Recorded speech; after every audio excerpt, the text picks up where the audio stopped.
আচ্ছা আপনি চিন্তা করেন তো, আপনি মায়ের দিকে সুন্দরভাবে তাকাইলেন, ইসলামে আছে না, মা বাবার দিকে যদি আন্তরিকতার সাথে তাকাও তাহলে দেখা যাবে যে একটা কবুল হজের, এরকম আমি জানি না এটা ঠিক না ঠিক, যে হজের সওয়াব বলে, অনেকে বলে এটা থাকতেও পারে নাও থাকতে পারে, কিন্তু মা বাবার দিকে আন্তরিকতার সাথে যদি কেউ তাকায় তখন আমাদের শরীরে অক্সিটোসিন ক্ষরণ হয়। কি ক্ষরণ হয় বলি না কেন? অক্সিটোসিন।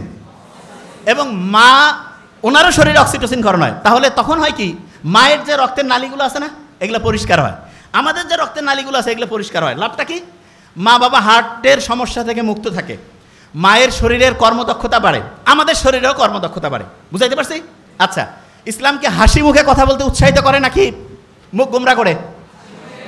আচ্ছা একটু সবাই হাসি তো এমনিতে ভালো লাগে না? আচ্ছা কারণটা কি বলি, এই লাস্ট বেঞ্চ, কারণটা হচ্ছে আমি যখন হেসে কথা বলি, এই যে হেসে যখন কথা বলি তখন এন্ডরফিন ক্ষরণ হয়। কি ক্ষরণ হয়?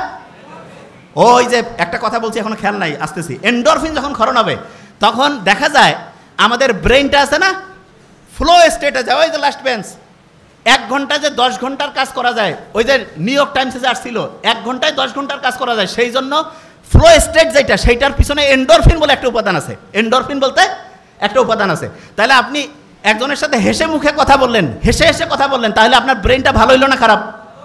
ভালো। আচ্ছা এবার দেখেন, রাগ হওয়া কি ভালো না খারাপ? খারাপ। মুহাম্মদ সাল্লাল্লাহু আলাইহি ওয়াসাল্লাম বলছে যে কেউ যদি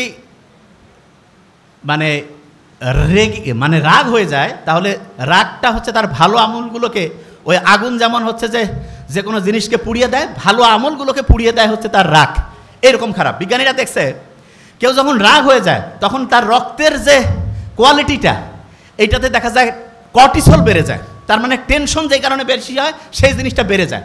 তাইলে এইটা রাগ যখন কেউ হচ্ছে তখন তার ব্রেনটা কি ভালোভাবে কাজ করতেছে না খারাপভাবে?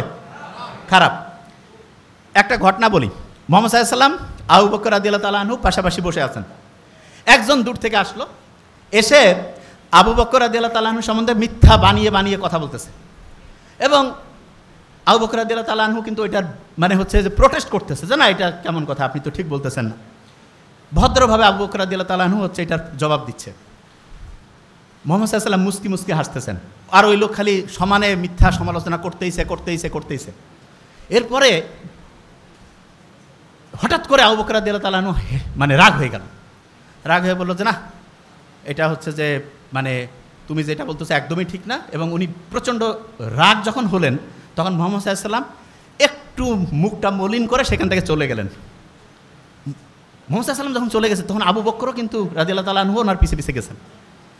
যাওয়ার পরে উনি জিজ্ঞেস করলেন যে আমার সম্বন্ধে মিথ্যা বলতেছিল, আমি ওইটা হেসে হেসে ওইটার প্রতিবাদ করতেছিলাম, আপনিও তখন মুস্কি হাসতেছিলেন, আর আমি যখনই একটু রাগ হইলাম আপনি আবার এখান থেকে চলে আসলেন, কারণটা কি? তখন মুহাম্মদ সাল্লাল্লাহু আলাইহি ওয়াসাল্লাম বলতেছে যে তুমি যখন সে মিথ্যা অভিযোগ করার পরেও, তুমি যখন এই লাস্ট বেঞ্চ মিথ্যা অভিযোগ করার পরেও তুমি যখন হেসে হেসে এটার প্রতিবাদ করতেছিলা তখন আমি দেখতেছিলাম রহমতের যে ফেরেশতারা আছে ওই সময় হচ্ছে তোমার নামে শুধু নেকি লিখতেছে। আর তুমি যখনই ও রাগ হয়েছে এই জন্য তুমিও রাগ হইলা, তখন দেখলাম যে রহমতের যে ফেরেশতারা ওইখান থেকে চলে গেল। তা রহমতের ফেরেশতা যখন চলে যায় আমি রব্বুল আলামিন মানে মুহাম্মদ সাল্লাল্লাহু আলাইহি ওয়াসাল্লাম হয় কীভাবে এখানে থেকে আমিও চলে আসলাম। জিনিসটা কি বোঝা গেছে আমি কি বলছি? তাইলে একজন রাগ হয়েছে, আমরা কিন্তু রাগ হয়ে যাই না যে হ্যাঁ রাগের বদলে রাগ হবো, নো। ইসলাম দেখেন, আপনি একটু কোরআন পড়েন তো। মুসা আলাইহিস সালামকে যখন আল্লাহ বললো যে যাও ফেরাউনকে হচ্ছে দাওয়াত দাও, ভদ্রভাবে কথা বলো, ঠিক না? তার মানে ফেরাউনের মতো খারাপ, এসে তো সব দিকে সবচেয়ে ভয়ঙ্কর খারাপ, তাকেও যখন ইসলামের দাওয়াত দেওয়ার কথা বলছে তখন কি ভদ্রভাবে বলছে নাকি মেজাজ গরম করে? এই ঘুমাচ্ছে এক ধরবো, কী হবে তখন? ভদ্রভাবে। আচ্ছা, আমরা প্রত্যেকে এখানে মাথায় টুপি দিছি না? আমেরিকার যে হচ্ছে যে ওই আর্মি বাহিনী আছে তারাও কিন্তু মাথায় এরকম ক্যাপ দেয়, দেখছেন আপনারা? আমরা যে টুপি দিছি, আমি যদিও দেইনি, কিন্তু আপনারা যারা দিয়েছেন এইটা কিন্তু নকল করে দেখা গিয়েছে যে বিভিন্ন দেশের যে আর্মির যে বাহিনীগুলো আছে তারা কিন্তু এটা নকল করতেছে। কেন? তাদের এটা হচ্ছে সেফটির জন্য, সিকিউরিটির জন্য ভালো। আমি অবাক হয়েছি যে ইসলামের যতগুলো নিয়ম আছে এক এক করে আমরা এখনই প্রমাণ করবো ইনশাল্লাহ, প্রত্যেকটা নিয়মের মূল কাজ হচ্ছে আমাদের ব্রেনটাকে ভালো করা। ব্রেনটাকে কি করা? ভালো। এক এক করে যাই, ধরবো কিন্তু এখন। আচ্ছা, আপনি যখন অন্যের প্রশংসা করেন তখন আপনার মনটাও খুশি হয়, যে শুনতেছে তারও খুশি লাগে না? এইরকম অন্যের প্রশংসা করলেন, অন্যের সম্বন্ধে একটা ভালো জিনিস বললেন, যে শুনতেছে তারও ভালো লাগতেছে, আপনারও ভালো লাগতেছে। কেন জানেন? ওই সময় অক্সিটোসিন ক্ষরণ হয়। কি ক্ষরণ হয়? অক্সিটোসিন রক্তের যে নালীগুলো আছে না, এগুলোকে পরিষ্কার করে। কি করে? রক্তের নালীগুলো।